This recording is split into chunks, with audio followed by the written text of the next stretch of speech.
So I want to do a little story time about when I realized that self-love and self-care were two different things. For years, I thought self-care was the only way for self-love. I was at my highest weight of 400 pounds and I was being told by everyone that I wasn't loving myself. And at some point I agreed. I went to the gym, I started working out, I got on a good healthy eating regimen, and I ended up losing 160 pounds. Yep, 160, y'all. And baby, I started screaming, self-love from the rooftops. Cause see, I had this new body now and I was looking good. And everyone who seen me saw that I was looking good. I started attracting all these new people in my life who were looking at me so differently than they had before. And I knew I had just reached the self-love from the rooftops. And didn't.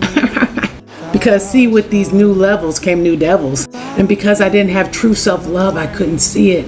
As a matter of fact, if you told me that I was beautiful, that made me think I was worthy. And that ended me up in some very tragic relationships. After still staying fit and doing a whole bunch of working out in these relationships, I figured out something.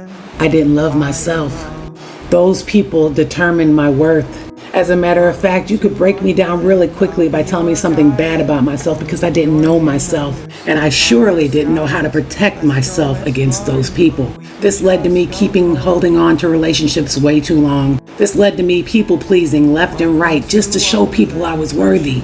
And eventually I ended up in a pit of depression. 2.5 years ago, when I got out of that last relationship, I realized I had to start changing some things. I had to start loving me wholeheartedly. I had to realize that it didn't matter what the external looked like if what the internal felt like was terrible. And I came to the understanding that it was time to exercise different muscles. The internal muscles, that is. That's right, I started exercising boundaries. I started jumping jacking out of people's lives. Yeah, baby, left and right, jump, jack. Yeah, I did that. I started bench pressing my self-worth. Baby, I sprinted to the therapist, okay? Sprinted to the therapist. And I did some yoga for my trauma. Because see, a lot of it comes from trauma. Yeah, we need to talk about that another time. But anyway, in all, that self-love from the internal changed my life. I have since fluctuated up and down in my weight loss, but the self-love is still tremendous. I still recognize that the self-care is necessary, but if I didn't have self-love, baby, I didn't have a lot. I didn't have me. And having me changed everything. Having me is the reason I'm here today to share my stories with you. And I am dedicated to helping some of you all get through this too. To help you realize that self-love and healing changes your life. To help you see that it doesn't matter how you look, you're still worthy.